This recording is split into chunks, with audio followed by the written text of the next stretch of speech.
sore Pak Andi. Saya sengaja untuk ketemu jenengan karena sudah lama sekali ya. Siap.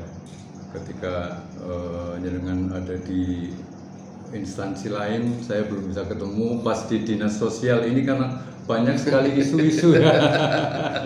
1 tahun lebih Anda duduk di Dinsos, ternyata banyak sekali hal-hal yang berkembang di luar biasa. Sehingga saya yakin jenengan sangat sibuk dengan banyak masalah yang harus dihadapi Pak Widarso. Tapi tambah gemuk saya lihat karena mungkin dibikin santai, dibikin nyaman ya Pak Widarso.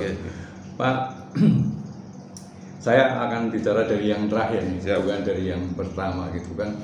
Kemarin ada dari Pak Bupati menemukan bansos ya, bansos dicari ternyata ada sedikit penyimpangan atau kesalahan, error lah dalam hal ini dari distributor dan sebagainya. Terus bagaimana langkah Anda untuk? Terima kasih.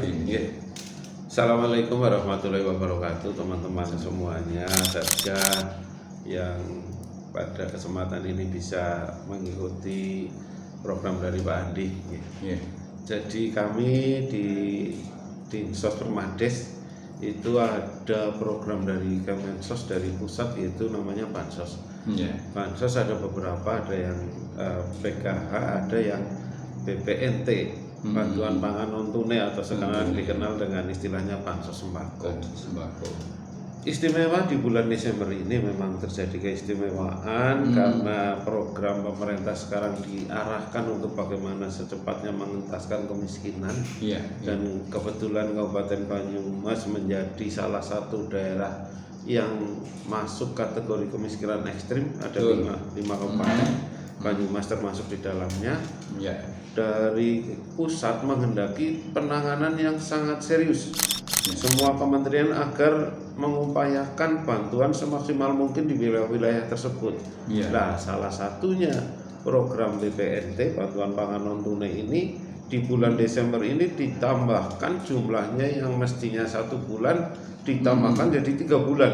Jadi penambahannya 3 kali lipat. Sehingga dan pemberitahuan itu sifatnya mendadak.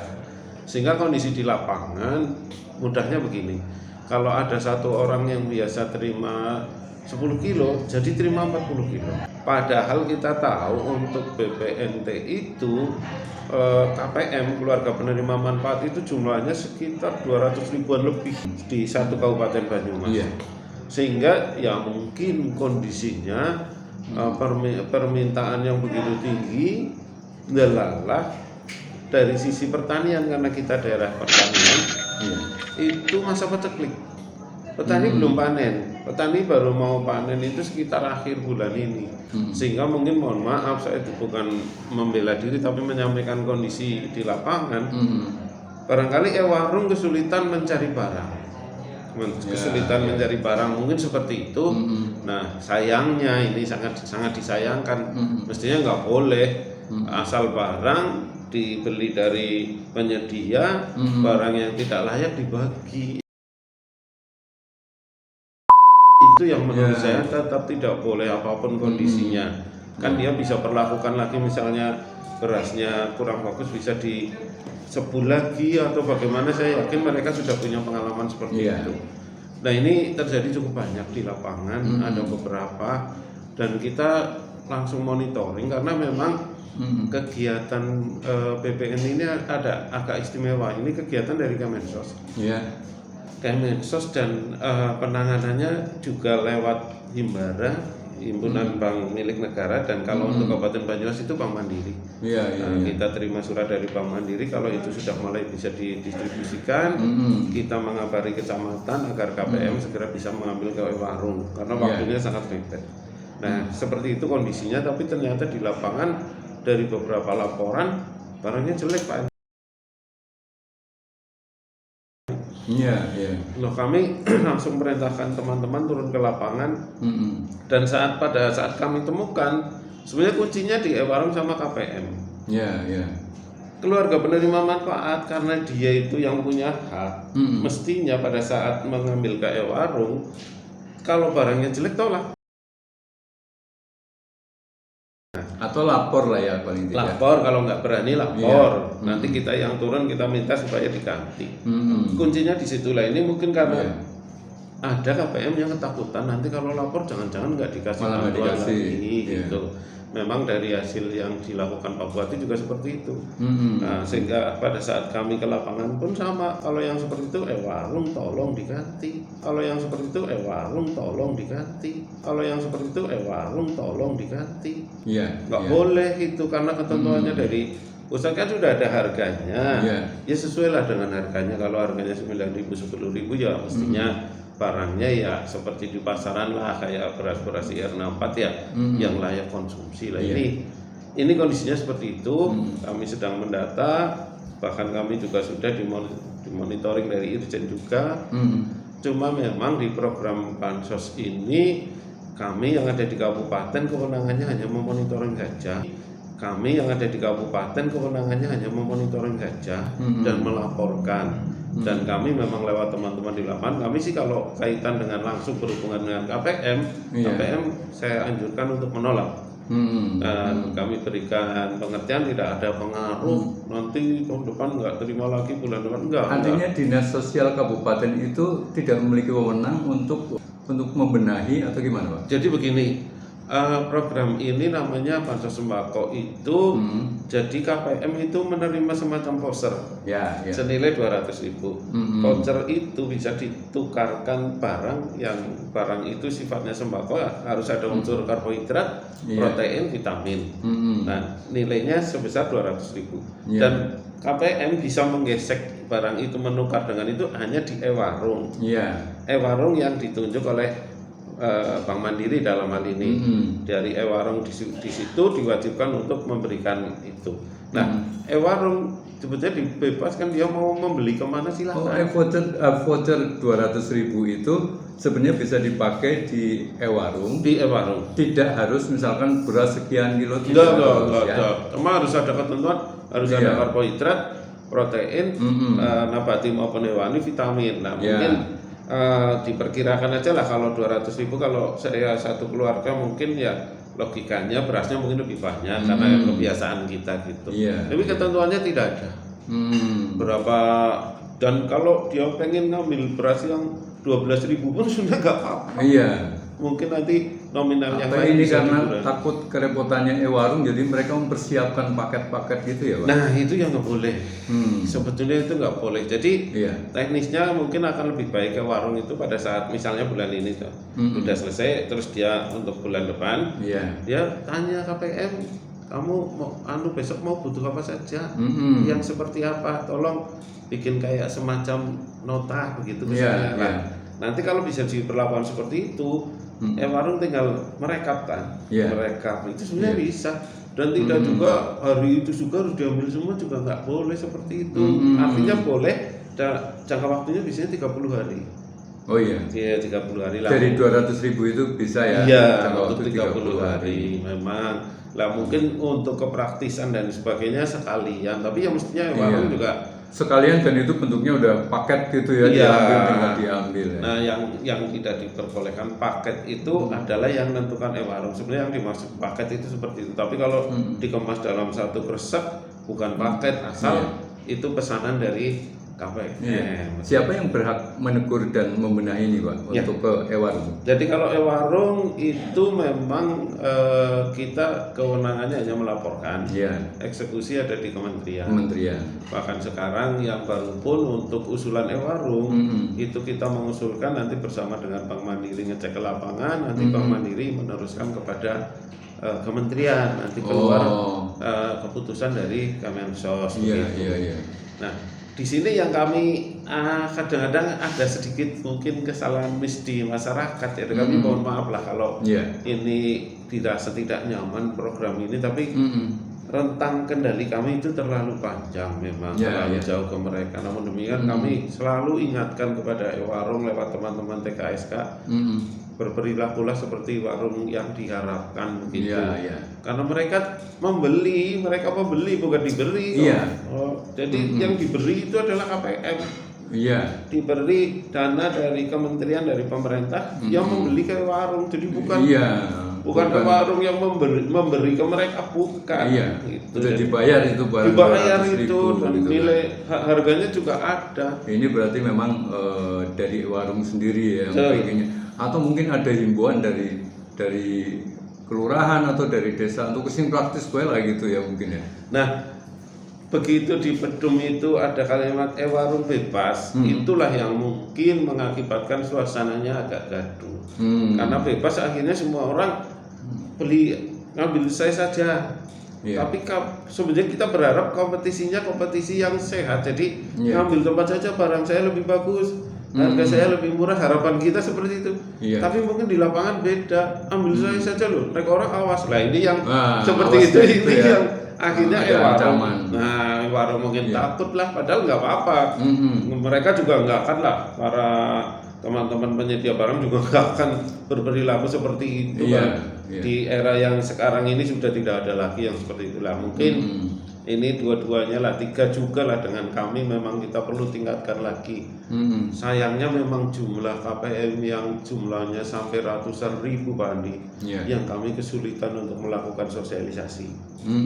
Apalagi kemarin di era pandemi sangat sulit kami untuk sosialisasi, mengumpulkan orang susah sehingga pada kesempatan ini kami mohon bantuan rekan-rekan semuanya. Manakala ketemu KPM begitulah, kalau terima barang nggak sesuai ya ditolak lah gitu kan, minta yang bagus ya, minta yang bagus sesuai dengan harga yang ada yang dia minta begitu. Toh aku sudah bayar ya, artinya dari kementerian kan bayar untuk dia gitu. Bayar untuk dia, jadi dia beli sebetulnya. Beli adalah raja kan di warung itu seperti itu. Dan kepada warung juga komunikasikanlah yang baik dengan para penyedia.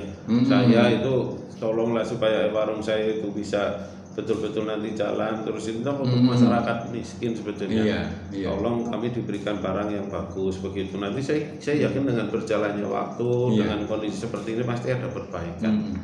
Ini juga ada bocoran-bocoran Pak.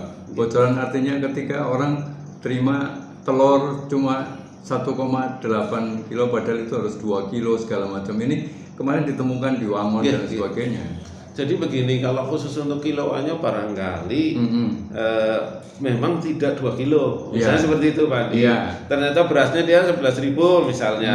Akhirnya telurnya jadinya cuma 1,8 misalnya. Bisa terjadi, tapi kadang-kadang ketemu orang ditimbang loh, ini kan nggak 2 kilo. Padahal memang sebetulnya bukan 2 kilo misalnya seperti itu. Nah, tapi kalau memang betul dia beli 2 kilo kok nggak 2 kilo ya kembalikan lagi. Nggak apa-apa, ini nggak pas kiloannya lah. Kalau kiloan kita agak bisa saling ini karena kiloan masing-masing juga mungkin teranya tidak sama.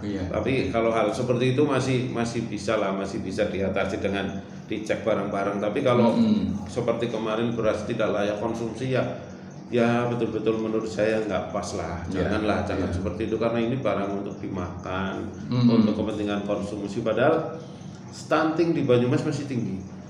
Diharapkan program ini vitaminnya harus kuat, ya proteinnya bagus. Nah, kalau nggak bisa dimakan ya artinya sehingga malah memperburuk gizi dari masyarakat itu sendiri. Ini kan bertentangan dengan program itu. Pak, di pandemi ini kan 1 tahun 3 bulan jenengan pegang di dinas sosial yang sebenarnya itu sudah bergulir lama ya, isu segala macam kesulitan. Apa yang Anda lakukan untuk menyikapi ini? Kami sudah berusaha semaksimal mungkin menyampaikan kepada teman-teman warung lewat TKSK, lewat semuanya, lewat camat. Pedoman ini Pedum. Di Pedum sudah jelas. Warung memiliki kebebasan mutlak memilih siapapun, melayani KPM sesuai dengan ketentuan, yaitu barangnya harus bagus, tepat mutu, tepat waktu dan sebagainya, dan harus juga sesuai dengan standar yang sudah ditetapkan.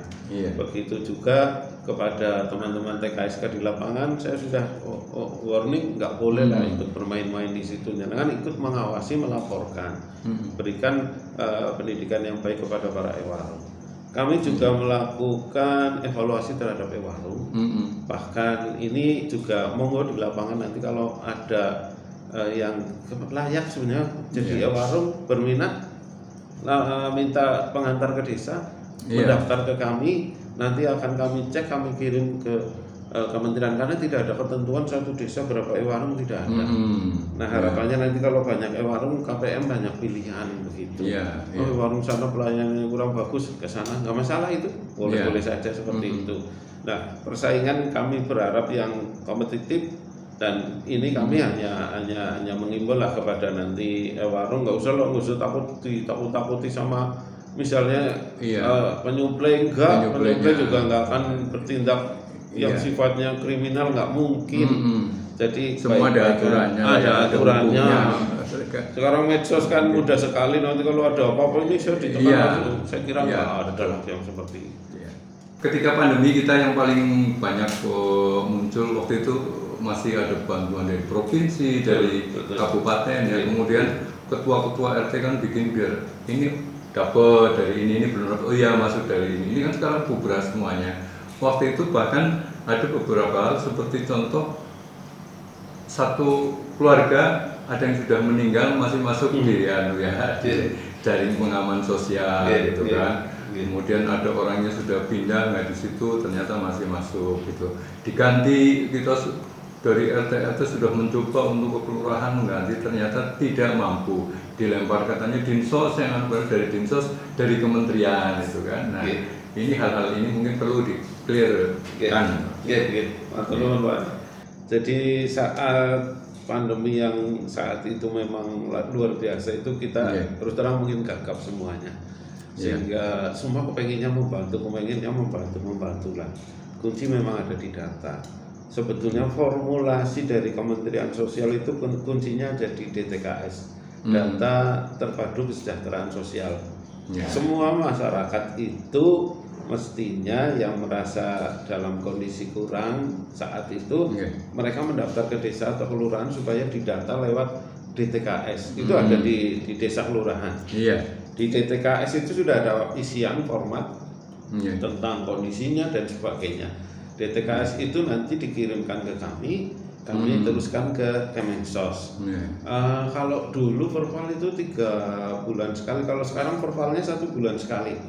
Kita kirim nanti dari sana. Nah, memang beberapa waktu yang lalu masih ada kejadian sudah kita kirim perval, ternyata keluar data itu saja itu. Nah sayangnya waktu itu dari kementerian, misalnya ada program bantuan sosial tunai yang lewat kantor pos, data by name by address itu dari kementerian dikirimnya ke kantor pos. Kita cuma diberitahu besok Pak tolong dibantu, mau ada pencairan di desa A, desa B, kita hanya sebatas itu. Nah realisasinya berapa kita tidak tahu, dan betul waktu itu teman-teman dari media itu banyak tanya, Pak itu gimana, ada yang sudah 5 tahun kok masih muncul lagi, bahkan ada anak-anak muncul lagi lah. Saya mau bilang apa lah. Beberapa waktu yang lalu kami sempat FGD dengan BPS, ini memang saya utarakan, kenapa sih data kok tidak di BPS lagi. Mereka ternyata sampaikan beberapa waktu yang lalu memang ada perpindahan itu, data-data seperti itu ditangani langsung oleh kementerian. Mereka memasang orang di kementerian, tapi ternyata tidak sebebas pada saat mungkin mereka badan sendiri BPS. Sehingga di forum ini kami sampaikan tolonglah mungkin kepada rekan-rekan di pusat atau dimanapun, kalau mungkin yang kompeten di data itu adalah BPS, Badan Pusat Statistik. Seandainya hal-hal seperti ini ditangani oleh BPS, kami akan lebih mudah karena ada BPS kabupaten. Kalau Kemensos kan kami sangat kesulitan gitu loh.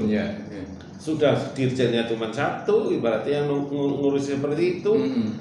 Seluruh Indonesia kan sangat kesulitan. Tapi kalau ada di BPS, ada BPS kabupaten, Pak ini ada seperti ini, update-nya akan lebih cepat. Nah ini mungkin salah satu solusi. Barangkali kita percayakanlah Badan Pusat Statistik itu jelas-jelas milik pemerintah yang kompeten di bidang pendataan, sehingga pada forum ini sekali lagi kami sangat berharaplah untuk perbaikan data ada seperti itu. Namun demikian untuk hal yang sifatnya mendesak, Kemensos sudah membuka fitur baru Pak, yang dicek Bansos, aplikasi cek Bansos itu ada aplikasi usul sanggah.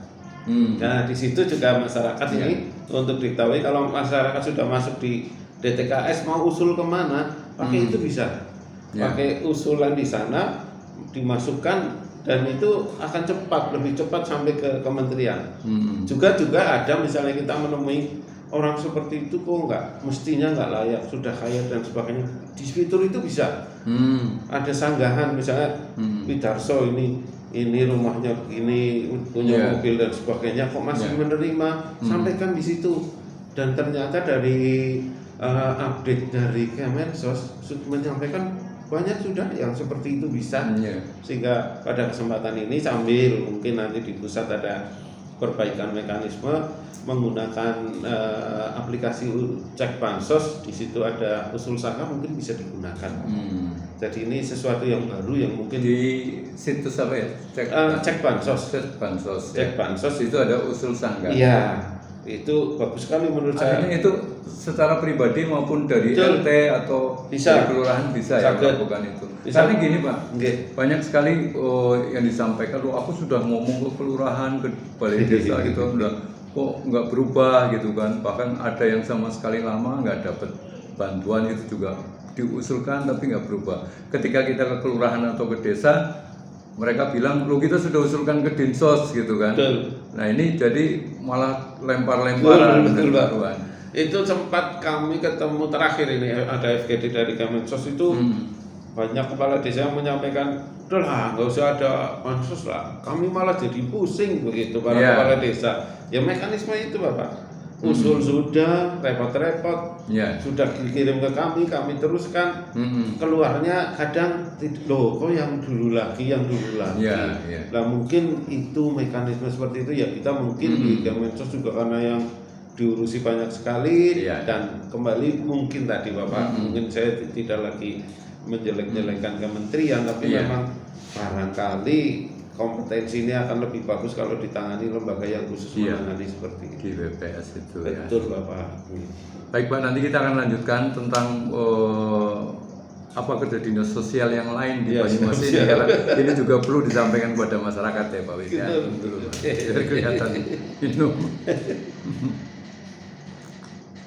Wah luar biasa, kita ngeteh sore ini sambil ngobrol, ternyata jadi lancar di jalan-jalan ini ya Pak ya. Pertama kayaknya keterbukaan anak-anak ngamen, orang-orang peminta-minta itu kelihatannya sangat longgar ini Pak Wid di jalan. Ini bagaimana ini? Ya. Fenomena sosial seperti itu memang menjadi bagian dari kita Pak. Jadi kita ada satu bidang yang khusus ngurusi real sosial. Dan kita sebenarnya sudah punya secara kelembagaan punya unit pelaksana teknis rumah singgah ada di bagian kita. Jadi belakangan ini kami sangat intens terhadap permasalahan masalah seperti itu, orang terlantar, atau juga yang keren kita sekarang mungkin masyarakat sudah paham namanya ODGJ, orang dengan gangguan jiwa. Itu menjadi tugas pemerintah dan ada beberapa kewenangan itu terbagi. Kalau untuk penanganan di balai-balai itu menjadi kewenangan pusat dan provinsi. Nah kita diberi kewenangan di penanganan di rumah singgah. Ini alhamdulillah ini kami selama ini masih gabung di kantor Pak. Di belakang kantor itu ada 2 kamar yang ada kerangkengnya juga. Jadi kalau misalnya Pak Andi ada warga melaporkan ini ada orang ngamuk gitu, biasanya ditangani oleh kepolisian sama satpol, nanti dikirimnya ke sini Pak, ke dinas sosial. Dinas sosial, masuk kita namanya ke rumah singgah. Nanti kita asesmen ini sakit jiwa atau bagaimana. Kalau masih bisa lacak keluarganya, kita kabari keluarganya, suruh diambil. Kalau tidak bisa, langsung kita proses apakah dia harus dikirim ke rumah sakit jiwa ataukah dia cukup ke panti dan sebagainya. Ini bagian kami. Nah sedikit ada permasalahan yang sekarang itu kebanyakan orang terlantar itu tidak punya KTP, orang gila apalagi, sehingga untuk penanganan di rumah sakit jiwa kita kerjasama dengan rumah sakit jiwa Klaten. Itu untuk dia bisa menikmati semacam biaya yang gratis itu dibutuhkan KTP Pak. Kita di sini sudah kerjasama dengan Dukcapil untuk melakukan iris mata. Jadi di mana dia ditemukan KTP alamatnya di situ gitu. Nah nanti kita buatkan kartu jaminannya baru kita kirim. Ini banyak sekali Pak, dan kami repot yang seperti ini kelihatannya di beberapa daerah mungkin masih model lama yang ditangkap malam-malam dilepas barangkali seperti itu. Nah kami heran kok kita nggak bisa begitu fenomena seperti itu, tapi nggak jadi masalah. Ya apa nggak ada penelusuran itu jangan-jangan dari wilayah lain Pak Wid? Itu pernah kami lakukan Pak. Cuma ya udahlah, daripada kita habis energinya untuk seperti itu, lebih baik kita tangani langsung lah, kasihan yang bersangkutan. Termasuk pernah fenomena yang orang di lampu merah yang pakai kursi roda Pak. Iya itu. Dipegang di sini, kita simpan di sini agak lama. Ya, kita simpan di sini agak lama, dan ternyata dia orang mampu keluarganya, tapi dia katanya punya hobi seperti itu, praktis saja katanya. Duitnya buat jajan. Iya. Waktu itu kita taruh di sini hampir 2 minggu. Ya setengah kita takut-takut, kapok juga karena di belakang. Ya udah kapok nggak akan mau lagi. Termasuk fenomena yang bawa bayi masih merah di bawah, itu orang Purbalingga kita kirim juga ke keluarganya.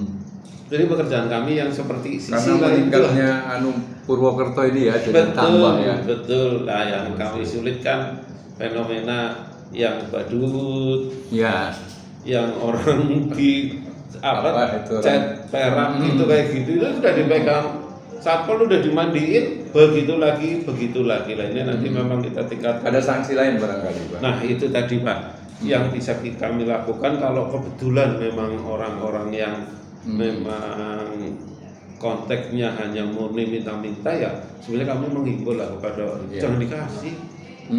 Kuncinya di situ sebenarnya, nggak usah dikasih, sebenarnya mereka selesai kalau sudah nggak.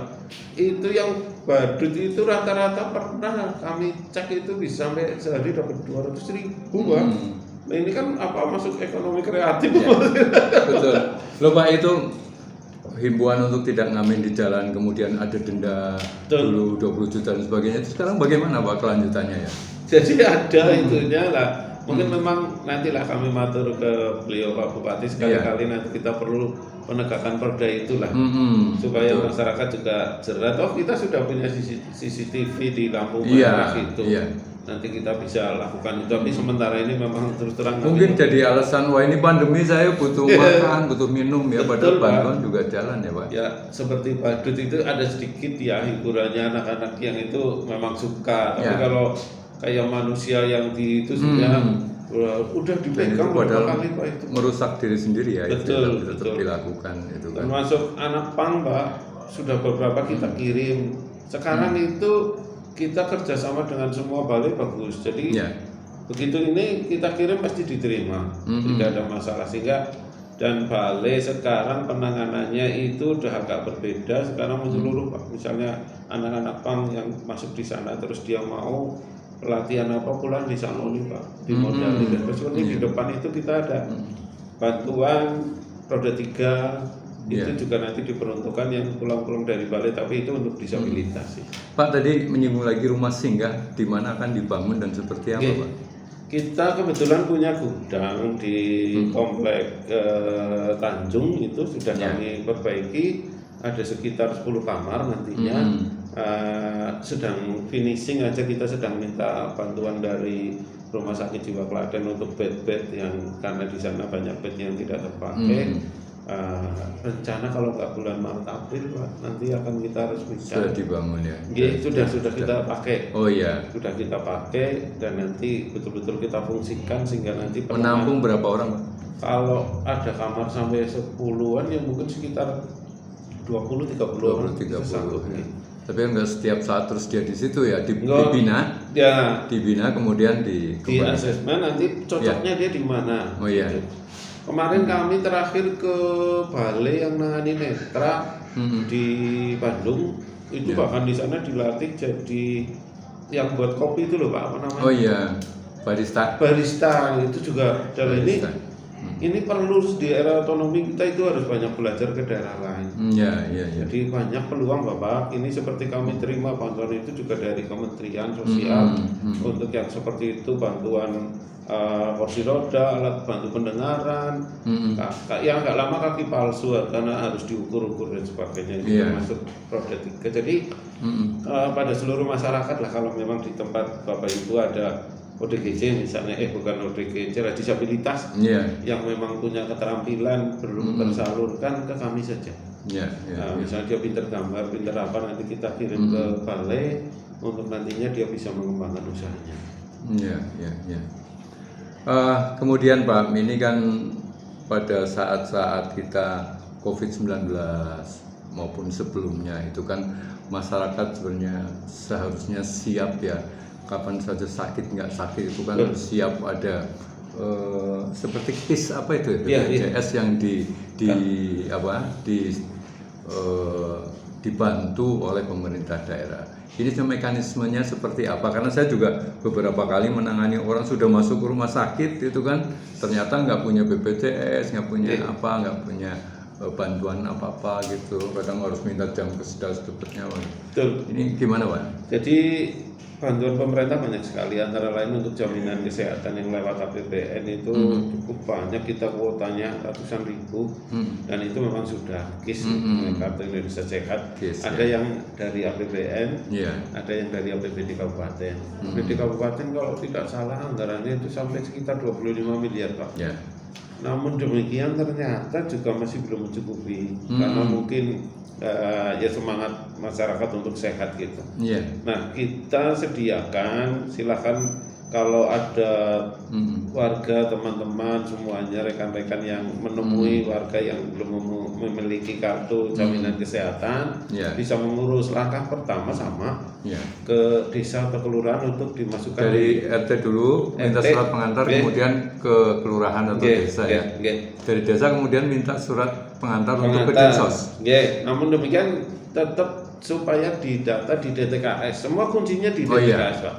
Di DTKS dulu, nanti minta pengantar ke kami di sini, nanti dari sini akan kami teruskan ke Dinas Kesehatan.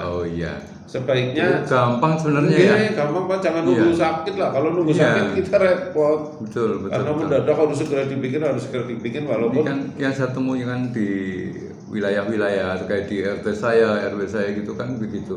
Begitu sudah sakit baru ditanya punya BPJS, saya nggak punya kan repot harus cari duit, harus cari CSR dan sebagainya gitu kan. Nah mungkin perlu dihimbau kepada masyarakat bahwa itu mudah ya Pak. Mudah Pak. Setiap hari kita hampir 50 orang lebih setiap hari ngurus Pak di kantor kami ini. Kalau memang kasih lah kalau ke kantor, karena kalau siang ya petugas kadang udah jam. Jadi di sini namanya surat rekomendasi kali ya Pak? Iya, rekomendasi untuk ke Dinas Kesehatan. Dinas Kesehatan, karena yang menerbitkan tentunya nanti Dinas Kesehatan bersama dengan BPJS Kesehatan. Ada syarat-syarat yang mungkin sangat penting Pak? Yang utama harus masuk di DTKS.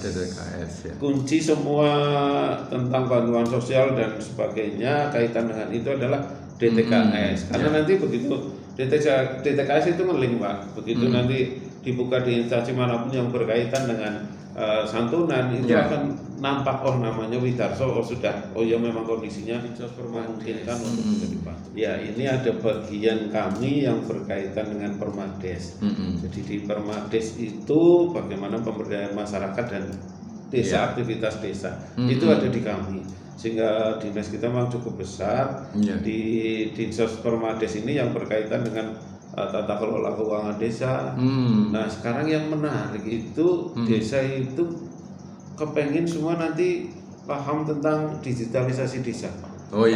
Ini sudah mulai beberapa kepengen praktis, misalnya membuat surat pengantar, surat keterangan dan sebagainya, tidak perlu repot-repot, mungkin bisa dari rumah menggunakan HP dan sebagainya. Ini sudah mulai. Dan tapi aksesnya harus dibantu pemerintah dong Pak. Nah, itu tadi. Kominfo secara betul. Sementara memang baru ada percontohan, ada desa Sudakaran ini sudah banyak yang minta juga. Nah ini hal yang positif. Sekarang perangkat desa sudah tidak seperti dulu lagi Pak. Begitu ada lowongan perangkat itu yang daftar sekarang sarjananya banyak sekali. Dan salary-nya juga nggak kalah sih sekarang. Jadi sekarang betul keinginan dari pemerintah untuk sarjana masuk desa ini sebenarnya sudah mulai terasa itu. Dan ini pengelolaan dana di desa juga cukup besar sekali. Kewenangan di desa itu sangat tinggi sekali. Nah, desa itu memiliki nantinya diharapkan itu punya badan usaha milik desa. atau dikenal BUMDes. BUMDes. Nah, ini yang diharapkan nanti untuk bagaimana mendapatkan pendapatan asli desa. Jadi dia sebuah, jadi dia makin sejahtera ya. betul. Dia diberikan kewenangan untuk berusaha apapun, dan nanti keuntungannya dibagi juga ke desa. Nah, kalau ini sudah bisa berjalan terus, mungkin nanti dana desa sudah tidak sebesar itu lagi dari pemerintah. Ini peluangnya sangat besar, Pak. Sehingga kepada teman-teman semuanya yang ada di desa, silakan misalnya ceklah BUMDesnya jalan atau tidak. Kalau tidak, minta lah Pak, kepala desa dihidupkan. Kegiatan di desa banyak sekali, tempat wisata di desa banyak sekali. Program apa yang dilakukan oleh Dinas Sosial dan Permades ini Pak? Yang pertama, kita sedang akan menata dana XPNPM Pak. Dana XPNPM Mandiri Pedesaan itu potensinya besar sekali, dan itu sesuai dengan aturan dari pemerintah yang terbaru. Mereka nanti akan bertransformasi menjadi BUMDes bersama. BUMDes bersama itu adalah gabungan dari beberapa desa. Itu mendirikan BUMDes bersama lah, karena dana XPNPM Mandiri Pedesaan itu sekupnya di kecamatan. Nanti mereka akan dikelola dalam suatu wadah namanya BUMDes bersama. Nah, ini sudah keluar peraturan pemerintahnya, sudah keluar peraturan menterinya, yang ini sedang akan kita lakukan di tahun ini. Itu besar sekali Pak. Dan kegiatannya itu fokus kepada simpan pinjam perempuan. Nah, maksud saya bukan perempuan simpan pinjam loh Pak. Jadi masyarakat ibu-ibu yang kategori belum, yang banyak memang perempuan untuk simpan pinjam. Untuk usaha ekonomi 5 juta, 10 juta dalam satu kelompok, mungkin 5-10 orang itu produktif sekali Pak. Ini untuk mengatasi ya semacam bank lintah. Pengalihan dan sebagainya. Ini yang belum terwadai, sehingga memang kita akan fokuskan ke sana supaya ini hidup terus, karena potensinya sangat luar biasa. Besar kan Pak, masyarakat kita, warga masyarakat ini kan kadang-kadang dikejar-kejar oleh bank harian, itu malah ya Pak, malah disiplin. Tapi ketika kita pinjamin duit dengan yang kemudahan malah sulit ya. Makanya Pak, di PNPM, XPNPM ini itu pendekatannya kelompok Pak. Jadi yang pinjam harus berkelompok 5-10 orang, dan itu tanggungan kelompok itu Pak. Nah, jadi kalau ada satu yang agak itu bisa digeret sama yang lain. Tapi kalau nanti perorangan bisa terjadi kompak, duit negara gitu. Nah, itu cilaka kalau seperti itu. Apalagi kalau ngomong duit negara nanti karena konsekuensinya gitu kan. Tidak seperti bank-bank itu kan dikejar tiap hari, dipermalukan, mereka takut gitu kan. Untuk komuna tangganya kan hutang gitu kan. Oh itu ya Pak. Jadi Permades yang sekarang dilakukan dari dinas ini adalah menggalang kekuatan ekonomi dari desa-desa itu.